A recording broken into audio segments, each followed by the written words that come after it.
Hi everyone, welcome to the MIMIJANHA show. I'm your host, MIMIJANHA. This was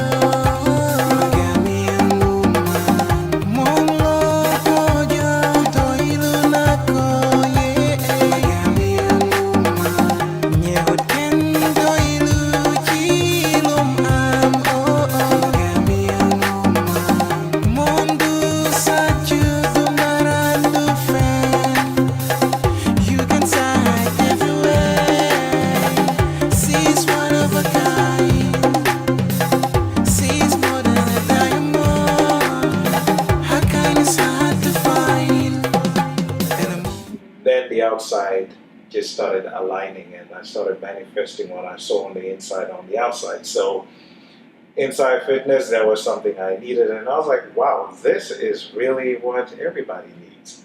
An internal.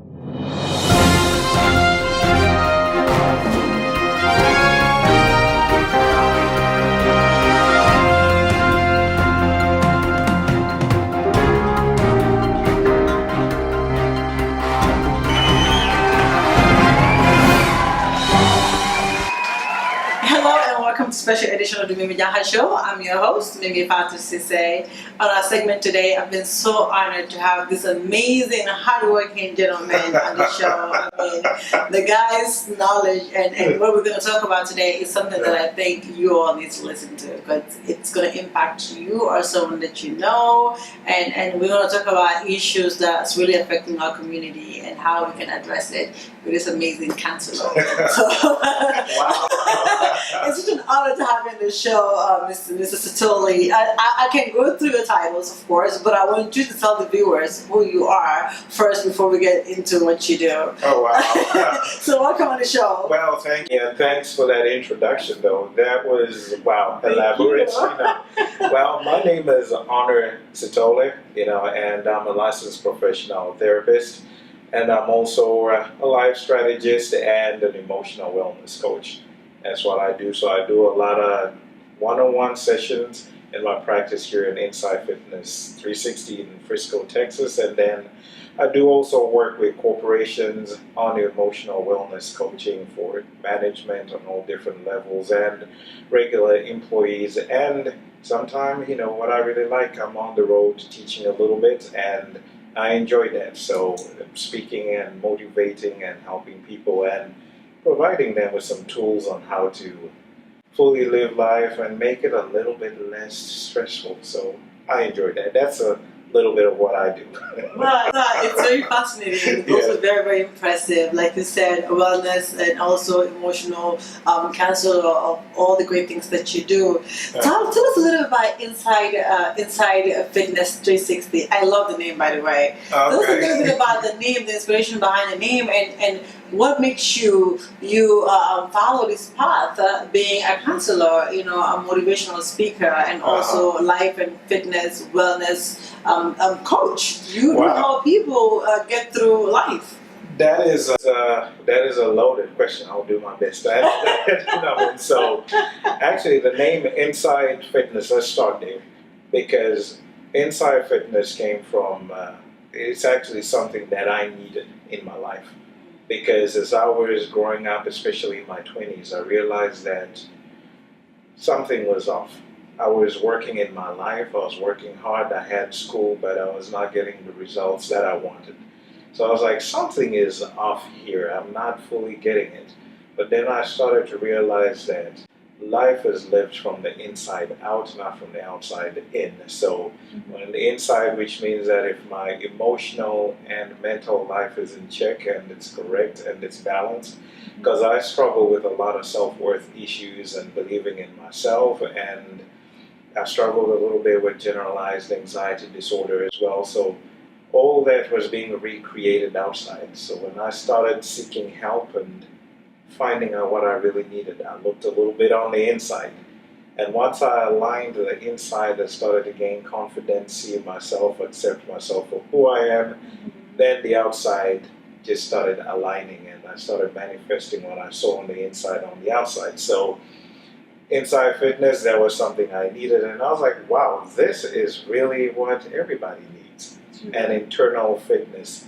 So that's why I say, if I opened a place where people can come and just enjoy, working on themselves, because normally working on ourselves has been looked at as a big negative, and is, so I say the place where we can work on the inside, because if I'm struggling with this, I sure believe that I'm not the only one. And so decided to go back to school, started professional counseling, got licensed, and here we are. And we've been open for, it'll be 4 years this June, but, oh, thank you. As I was telling you, this is the third time we've moved the offices, because the message has been received so well. So that's a little bit of the motivation behind, the naming of that Inside Fitness 360. And the 360 is about looking at a holistic person, because it's the emotional, mental, and the spiritual aspect of a person. So if you want to be a wholly developed person, just look at all those three aspects. So we kind of address all those three aspects here at Inside Fitness. Yeah.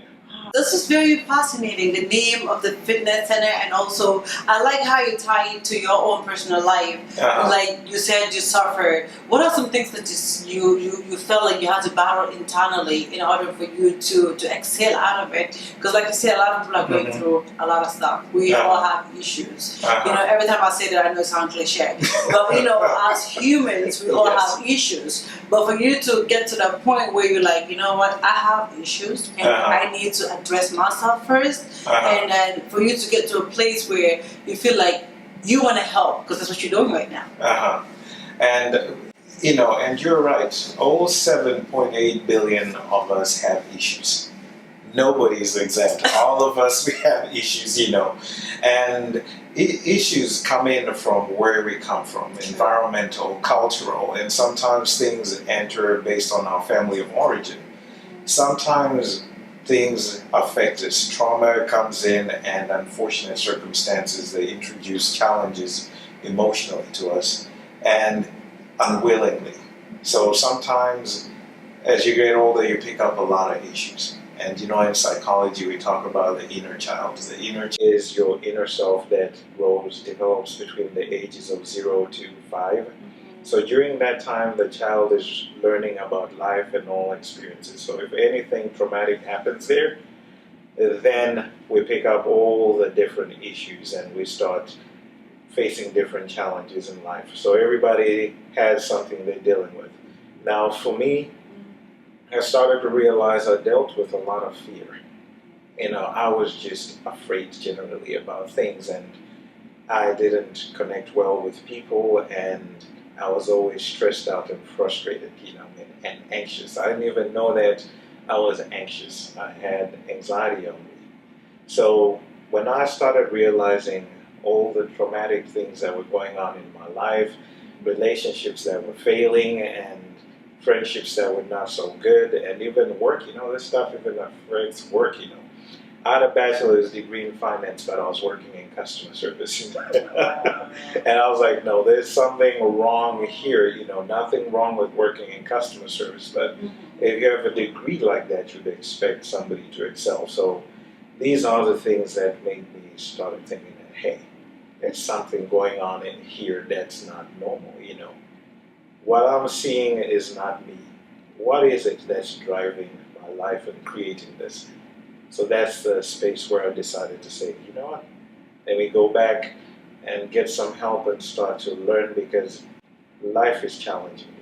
Yeah, something I don't understand. I need to learn how to live life effectively. So that's what led me to start doing some internal work and started looking at my issues. Yeah. Oh my God, very fascinating. Yeah. And the fact that you actually took it to the next level, meaning you went and re-examined yourself, and then you worked on yourself, and now because you worked on yourself to a point where you realize your fears, you realize what was really holding you back, which a lot of us don't do. Yeah. I realized that internal work is actually one of the hardest things for people to do. and the scariest. And over almost 10 years of doing this, I've had almost about 10,000 sessions to date with individuals, and the common thing is we fear to see ourselves. Now, the fear of seeing ourselves is based on the fear of experiencing the emotional pain, because that's the issue. So every time when something unpleasant outside happens, we have an option to deal with it, process the pain, and let it get out of our system. But what we're learning now is that if you don't process these unpleasant emotions, they're not going anywhere. They're getting stuck in you. So now we're learning them come out as we've heard about how unforgiveness and cancer are related. Anger comes out with high blood pressure, depression, anxiety, all these other different things. Yeah, exactly. Wow. So we are having a partnership with a lot of chiropractors, even doctors. They send people to us to say, okay, this person, we can't get this adjustment right because their hips keep on moving. Then we realize that it's a fear to move forward. So your body has all the details and all the information you ever need. So all these illnesses, it's almost like a check engine light that's telling you, hey, something is going on over here, you need to deal with this. But because we live in a pain-averse society that feels like probably emotional pain will kill you. Everybody's supposed to be happy all the time. Take a drug, take something to make you feel good. We avoid doing the emotional work.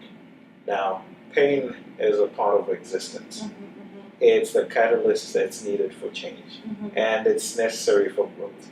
So if you make peace with pain, then you can grow. So that's what deters people from doing this work, because they're afraid of the emotional pain. But the beautiful thing is, if you just go through it one time, you will never ever have to deal with that pain again. So the fear is just an illusion. It's something we can walk through and get on the other side. Yeah. Wow, fascinating. I'm sitting here and talking, and I'm like, wow. You know, like how you're tying cancer into like not forgiveness, and also high blood pressure into like pretty much anger. You know, and I'm sitting here like, wow. And people having hip replacement, the reason they can't move on because they're afraid to take the next step.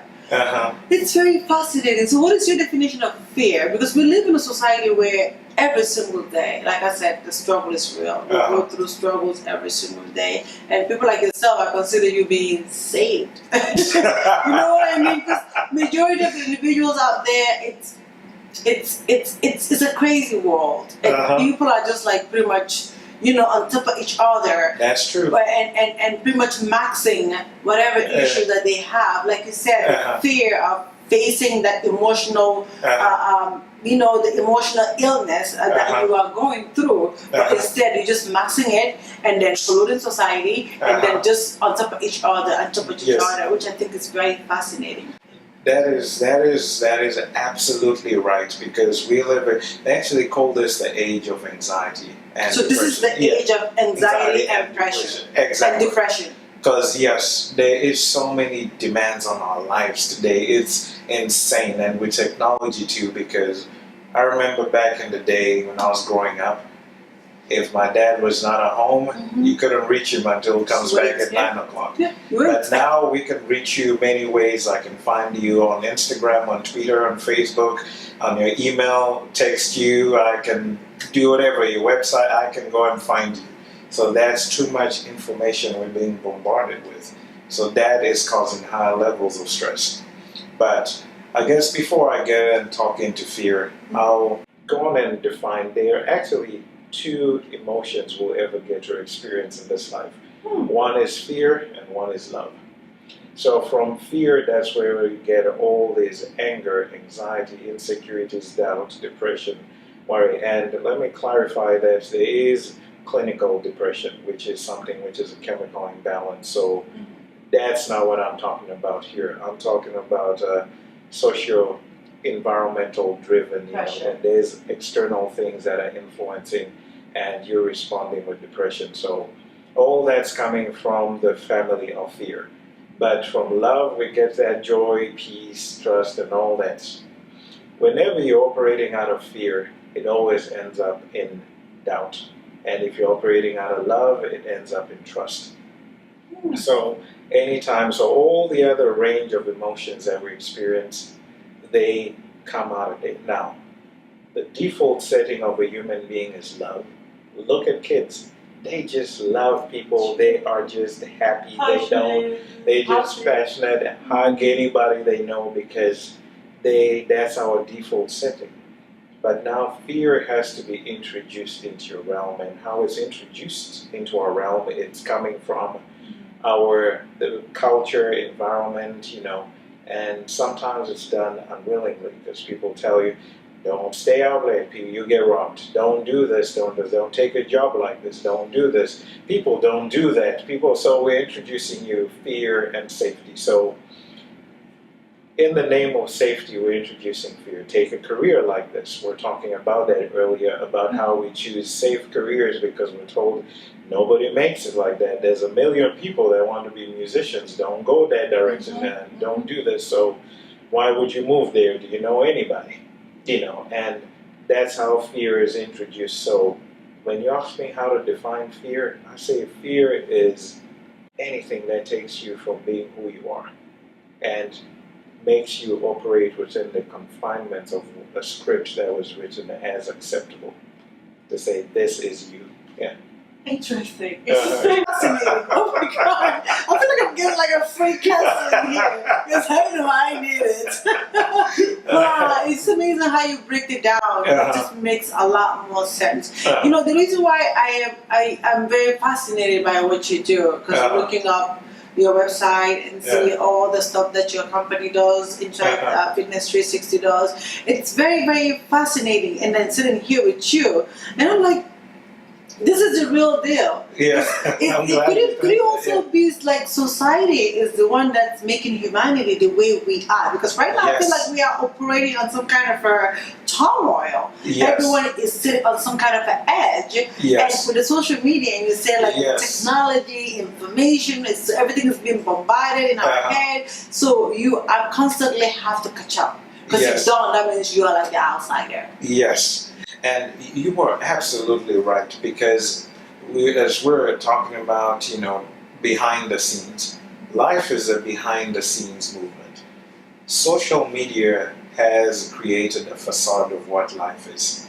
See, because a lot of people, we're learning that depression is actually, and anxiety are coming from people looking at social media and looking at what other people are doing or what other people supposedly are doing, because people can post, oh, I'm in Paris, I'm in Rome, and I'm like this, and you look at your life and you're like, hey, I'm in Paris, Texas, and back, and I've not been anywhere. I've not even been to Dallas, and my life is not, good, or I'm not living the life I intended to. Living the best life. Exactly. So. On that note, hold it right there. We'll take a break. When we come back, we have more with Sithole and Inside 360 Fitness. It's going down, so you better stay tuned. We have more coming your way. All right.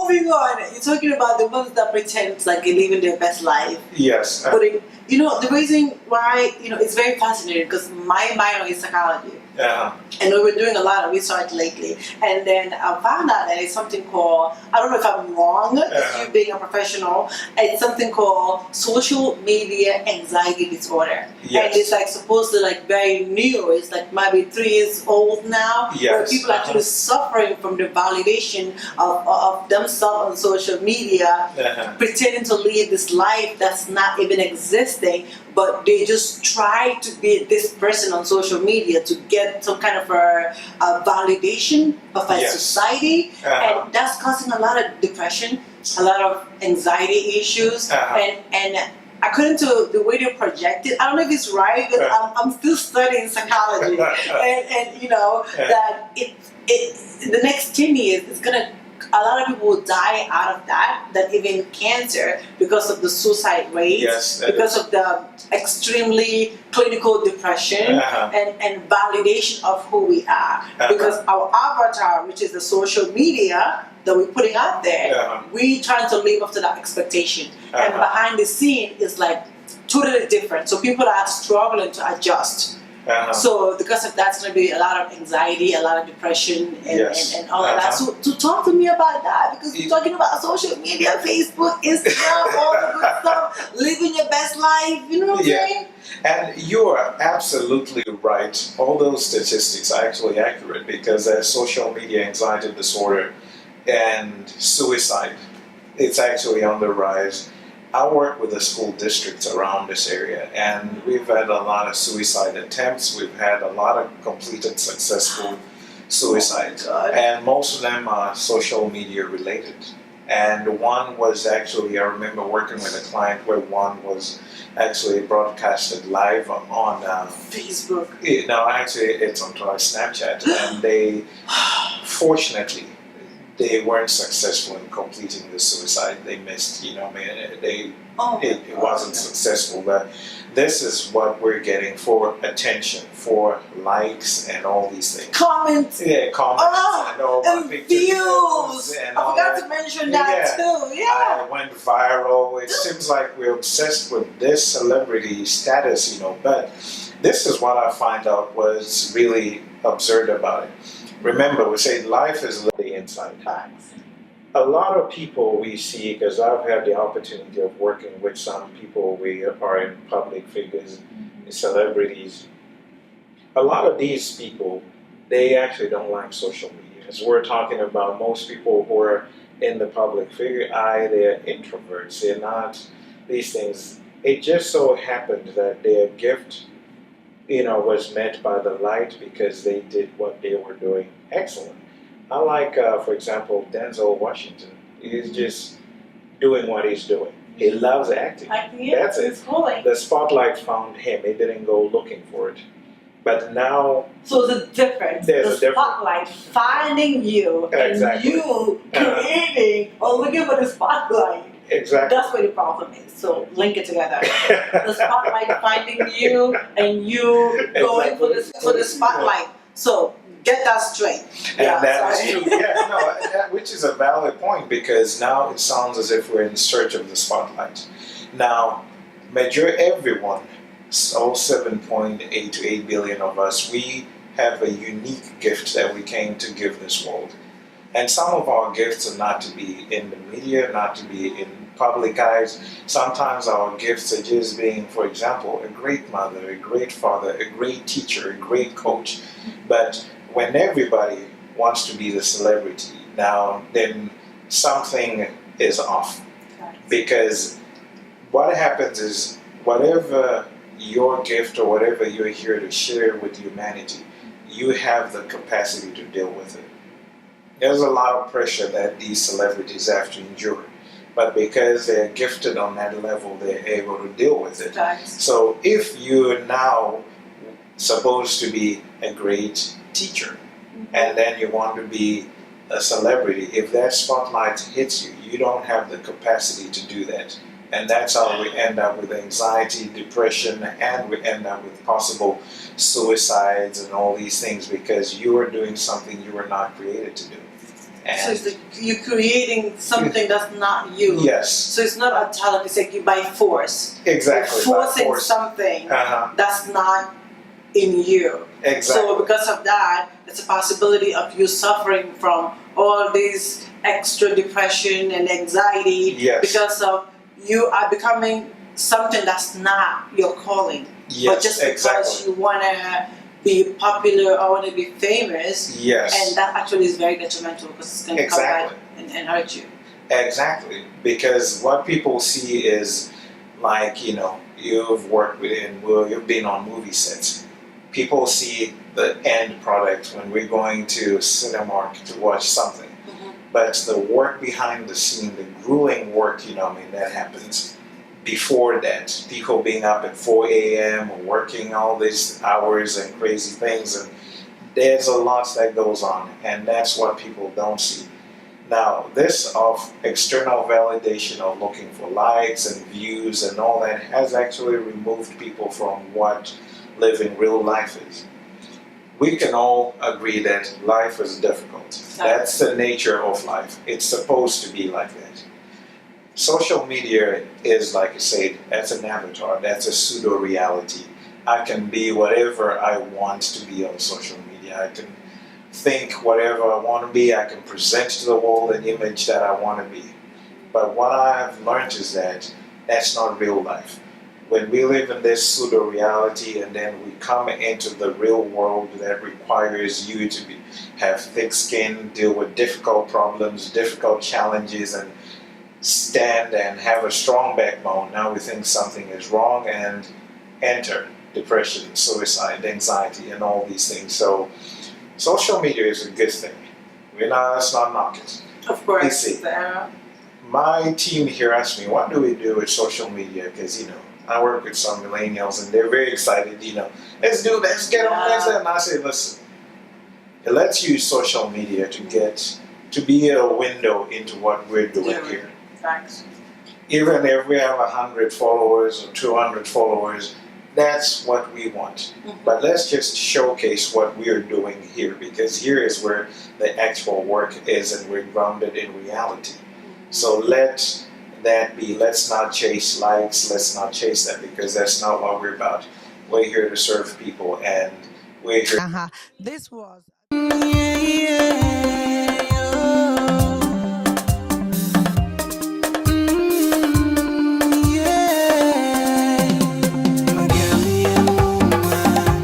It's amazing how the social media and people do it using it.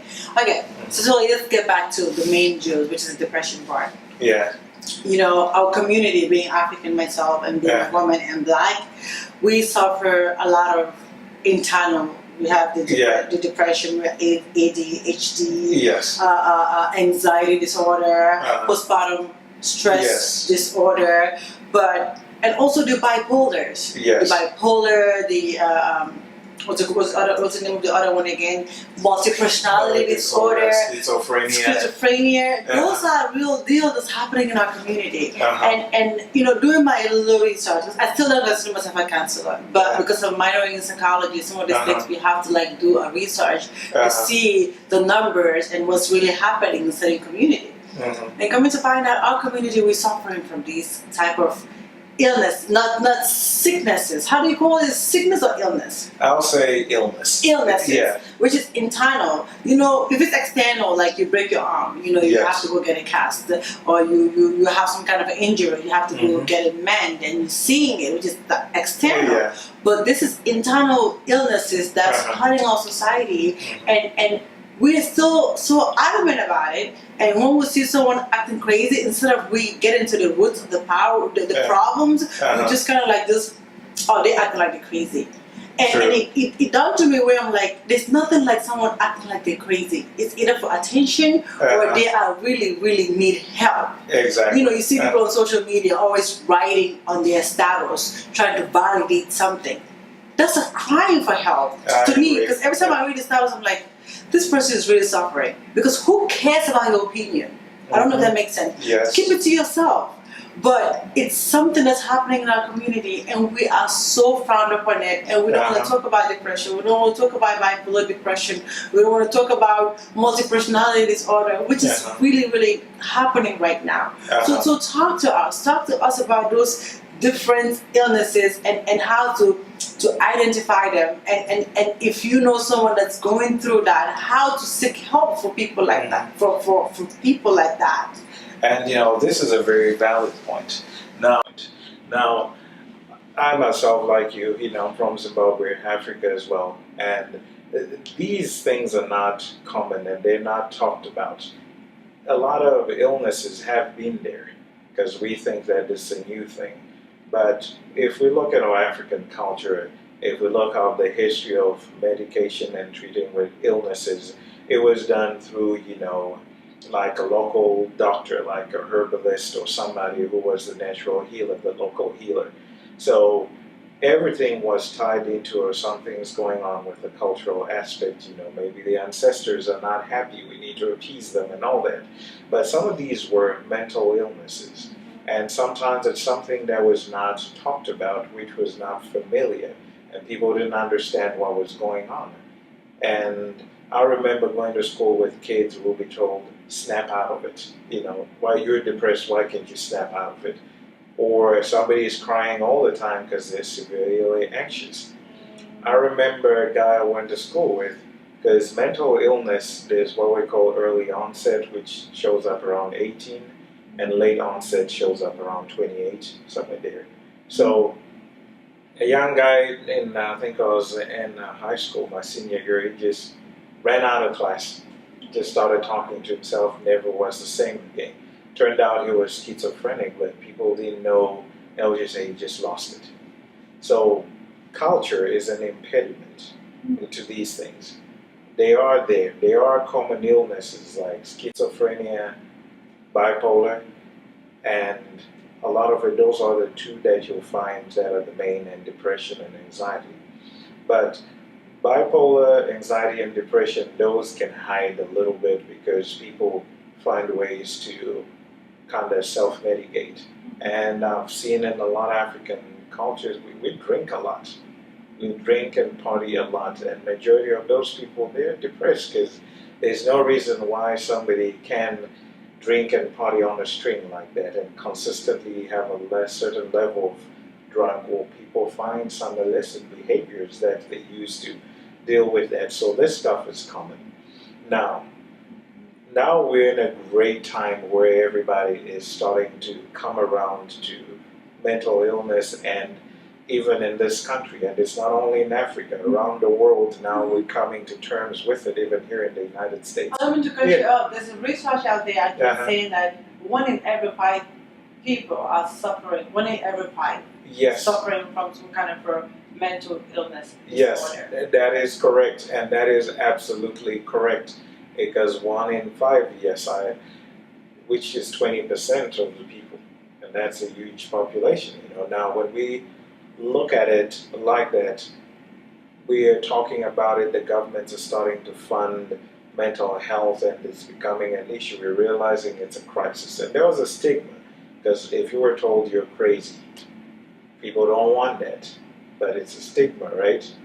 But if society is poorly equipped to deal with the traumatic events and the things that cause mental illness, like we were talking earlier about multi-personality disorder, that personality split sometimes comes from people dealing with a lot of trauma in their life, and the personality is developed as a way to get away and be somebody else and not having to be the individual that's dealt with a lot of trauma. And there was this movie called Split, I think, or with this guy with 23 personalities. Scared me, but that's real. That's reality. I remember the movie. And we're talking about these. But now that we are aware that something is going on, it's always, I recommend families to always go and see a therapist. Therapy is a part of life. I've come to the terms that it's a part of life. I have a therapist that every time I go and talk to her, hey, I need help, I'm stressed out, this is happening in the business, this is going on in my personal life, how do I manage things better? So hold on, I didn't cut you off. So hold on, you're a counselor. Yes. People come to you when they have issues, when they're going through stuff, and you also have a therapist. Yes. So your therapist, there's a chance that the person also have another therapist. Yes, exactly. And that's how it works, because everybody needs somebody to walk with. So this is not. This is real. Yeah, it is real, because we need to walk somebody to help us manage the stresses of life. Back in the day, if you look at it, we were all connected, and we have systems. Talk to your aunt, uncle, and families used to live together. True. But now we all spread apart. That's true. And social media connects us, but we're not really connected physically. We don't talk about the things that matter. So silence, number one biggest myth, and is the first challenge towards getting anxiety and depression. We got to talk about these things. There is nothing wrong with talking about how you feel, or finding someone to talk about that.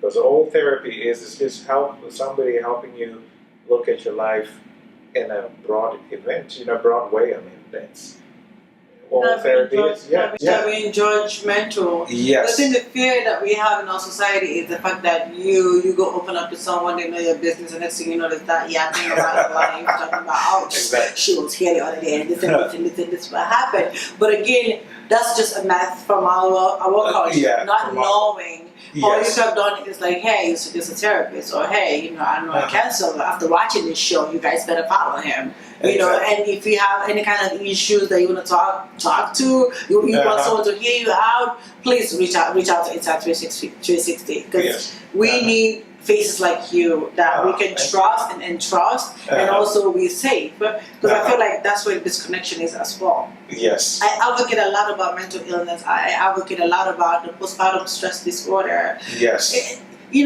I'm very premature. I don't like using myself as a psychologist, psychologist. Yes. or in time counseling and stuff like that. But my own personal life taught me, like you said, you have to deal from the inside out. I had my son. He was premature, 2 pounds. He was at the size of my palm. Oh, wow. Like I spent 3 months in the NICU every single day, 12 hours a day. So with that, well, I used to cry a lot because I didn't know what to do. I was just by myself. My husband used to work like 16, 18 hours a day. He has his own life, so he wasn't bothered. So I was just there. So when my son came out of the NICU, I was even terrified to take care of this little thing. And I'm like, what am I going to do? I'm used to seeing him hooked in the machine. Every time his heart rate drops, the machine goes up. Now what am I going to do with this person that God gave me, how to take care of him? Moving forward, 2 years before that, before his second birthday, I lost my mom.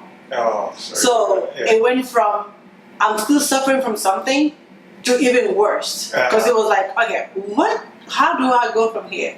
So as I was trying to figure out that, a year and a half later, I lost my father. Oh, wow. So I went through like all this. So literally, I went to a spot in my life where nothing was stable. Like I am here, I am clean, I take a shower, I look normal, but everything was like spinning. Yes.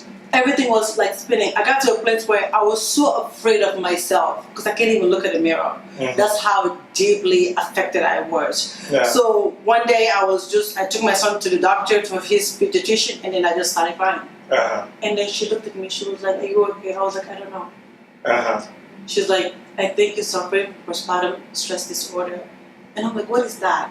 Even though I heard about it, but in my culture, I'm like, I'm African. Exactly. We don't get postpartum stress disorder. We don't get depression. We don't get that. That's just other people's stuff.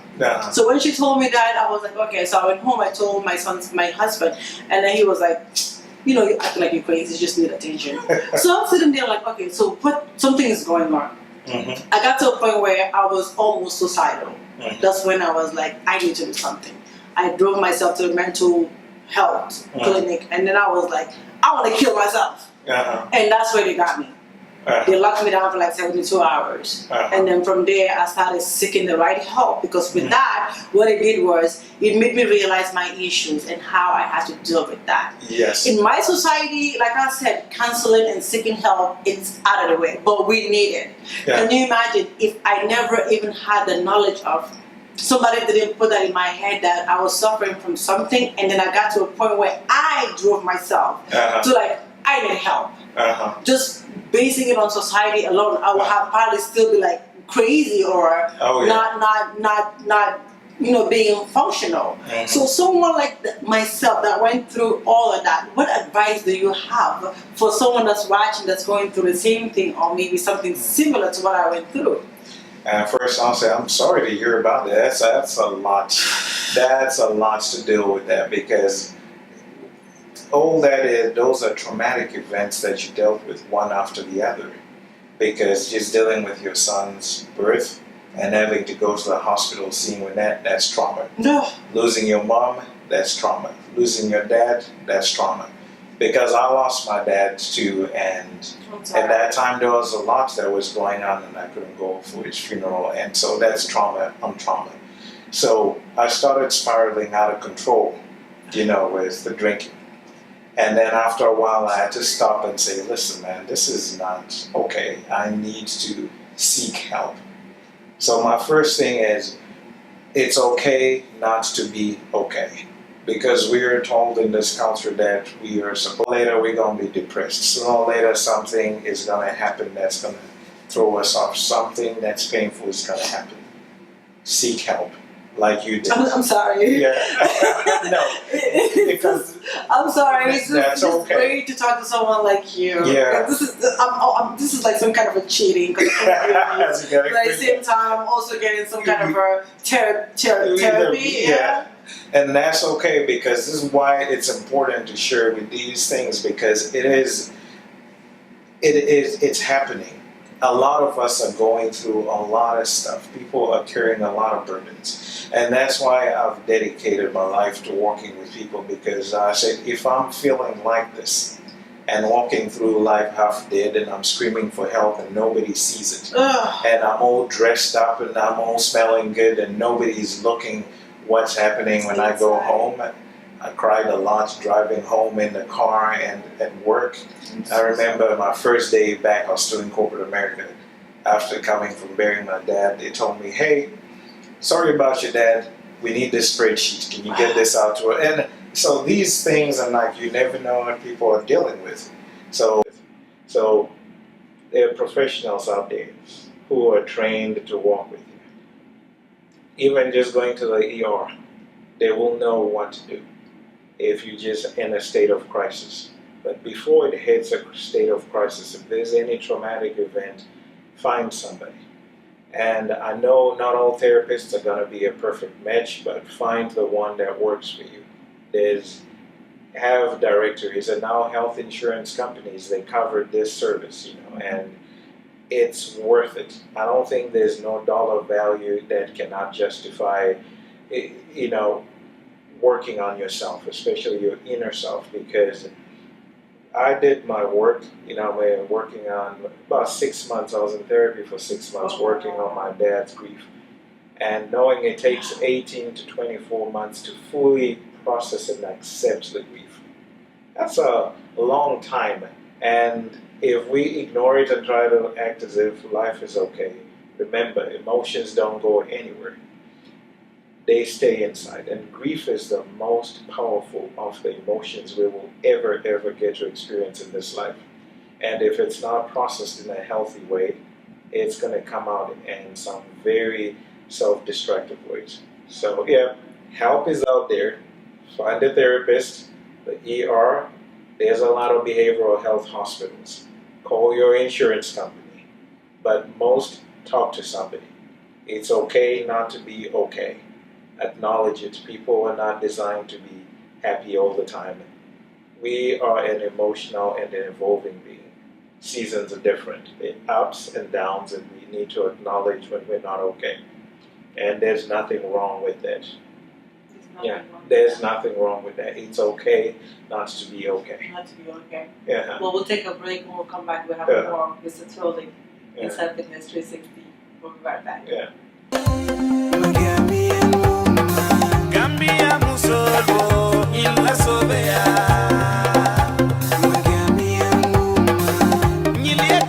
It takes about 7 times from somebody to walk away from a place of emotional abuse or that type. But when you finally stand up and walk away and choose yourself and your emotional health and mental health, that's strength. If you can do it, if she can do it, if I can do it, you can do it. Absolutely. Exactly. Absolutely. It's just, it's refreshing just to be able to talk about that part of me, because I'm so comfortable sitting here. I know it's recording, but at the same time, it's like I feel like I'm talking to someone that's understanding me as a person, not judging me. Because most of the time, that's the problem. That's the society we have. You talk to someone about your problem. Next thing you know, you turn around and start laughing at you, or they'll make some kind of a joke. based on your situation. Yes. Instead of them actually helping you or giving you some kind of advice while you're going through that. And of course, I got called crazy. I got called like I'm acting like I'm crazy.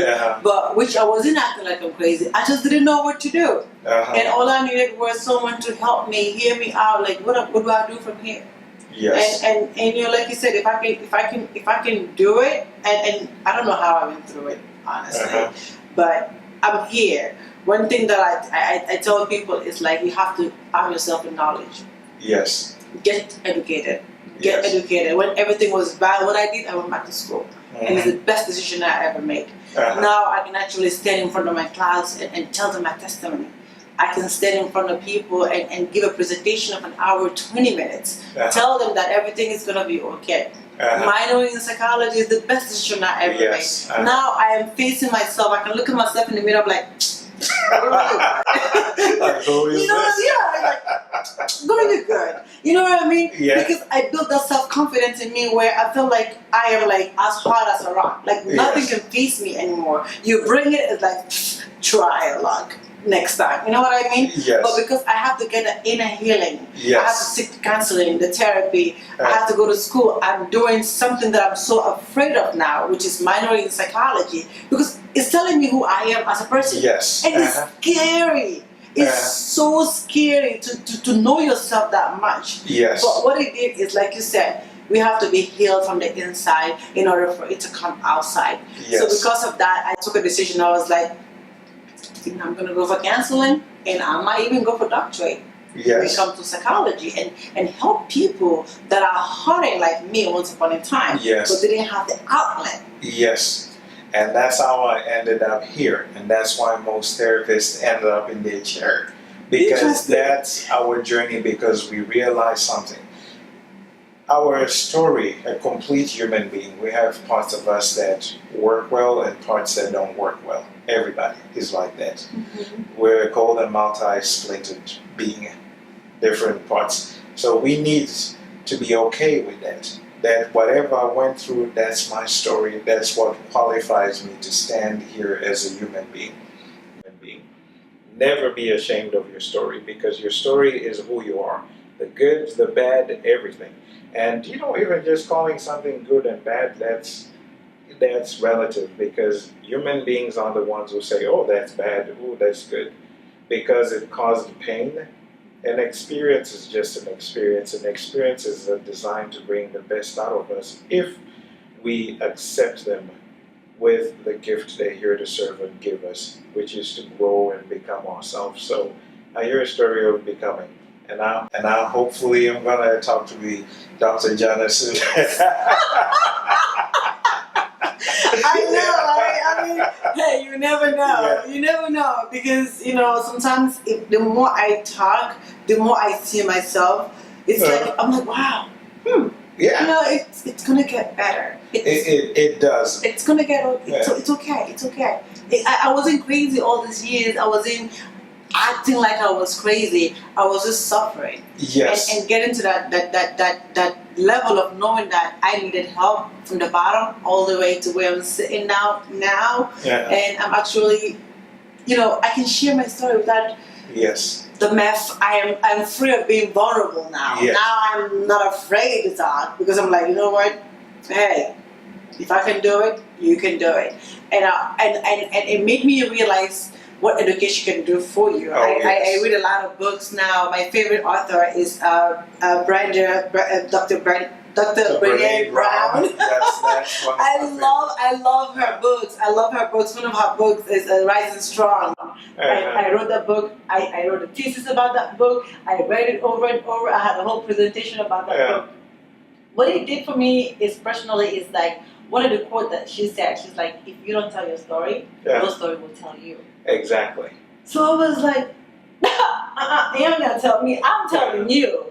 You know what I mean? My story, I am going to tell my story. My story is not going to tell me. So those are little things that I also, throughout the journey of becoming who I am at this moment, I have to go through some of that. Yes, and that is true. And there is nothing wrong. And whatever happens to us, we have the strength to overcome it. Because it came your way, it means that you can win. And that's just what it is, because some of the things I've went through were so difficult. You know, a lot of loss, a lot of frustration, difficult issues, but just in the fact that I was standing and I'm still standing and I'm here, it means that whatever was brought my way, I can stand. You can stand it. I can stand it. Man, I love my dad. We had a beautiful relationship. For him to just have a heart attack and die just like that without preparing for it, man, that hurt me. But if I can walk through that and still stand and say, I appreciate the gift he gave me of being a great dad, and he served his time and he left, that's okay with me. Today I'm okay. I can stand with that, Even going through divorce as well, we can stand it. All the things that come to us are custom made for us to go through. I look at life like a lab, like a science lab. Everything, this is a controlled environment. Everything that comes our way, if we work on it right, we'll be able to overcome. It's here to bring the best of us. So life experiences are tailor-made, custom-fitted to serve us, to bring the best out of us. So we just got to learn to manage them right. The problem is that we're afraid of pain. But if we make peace with pain to say it's a part of life, so when something comes, no matter how disturbing, destructive, painful it is, we have to accept it and just always know that I have the strength, whatever it takes, to overcome this. And ask the question, what has this come to serve me in my life? What is the lesson? What is the purpose? Yeah, what is the purpose of this? And most of everybody that I've worked with was at the top of their game in some industry. They always tell me about an event, a tragedy that came to serve them and that kind of hurls them to where they are. Look at you and me talking. We have a connection. Yeah, exactly. So cliche. It's like we suffer through the same thing, losing parents and like you said, you use yours to actually you benefit in the world. Exactly. Look at me, I'm getting free therapy. You know what I mean? Exactly. And I'm sure like your facility, you've been in business for over 4 years now. That means, like you said, you've encountered with over tens of thousands of people. Yes. And that's the story that we be telling people, that one, you're a unique individual. There's no one else like you. You are here to serve a purpose. We'll never find your fingerprint. There is more to you than your current circumstances. You've not even begun to see who you are as a person. All these are just events, and we can overcome and be ourselves. The beautiful person, who you are, who's supposed to share love in some capacity in this world. It's a beautiful message. Like, it's such a beautiful message. And first, of course, I want to thank you for this opportunity and just granting us this interview here today and talk about all these important topics that we human beings, we need, of course, to heal and go through all this stuff in life. Mrs. Sithole, I can sit here all day and talk to you. Because this is like a free session for me. But it's unfortunate. I know you got things to do, you have things to do. Let me start you one question. What is the hardest part about being a counselor? The hardest thing sometimes is just to see people hurting. That's the hardest thing, and especially children. That's a big thing. Because they don't have any control over that environment. They're just still children. That's the hardest thing for me personally. Yeah. So would you also advocate, because I heard it a lot, like couples that are going through divorce, that the case needs to seek counseling? Yes, and that's right, because people always forget the kids. They go for the parents. So if people come here for divorce counseling, I always refer them to a child psychiatrist or child psychologist, because the children need that help to process divorce. Yes. So we have a lot of stuff to do with our society. We have a lot of work to do. There's a lot of work to do, but we're getting there. Inside, you gotta transfer that, and also you have to have the little ones as well. Yes. Oh my gosh. Well, I had loads of information sitting here with you today. I wanna personally thank you for giving us this interview. It's very humbling. Is there any last word that you wanna share with our viewers? Well, the only thing is like you're not alone. You know, you got this. You've got the strength, and you've not met you yet. Keep looking. These challenges, they will pass. Keep walking and keep having the faith, and don't hesitate to make that phone call to a licensed professional. And I'll say thank you for having me on the show. Thank you. It's an I honor am to be so able to have this humbled. conversation. Thank you. Thank you for the first session, and thank you. You're welcome. It's such an honor. Thank you so much, You're Sithole. welcome. Thank you, sir. Thank you. Well, that brings us to the end of our segment for today. I'm your host, MIMIJANHA for the MIMIJANHA Show. And this was an exclusive with Mr. Sithole.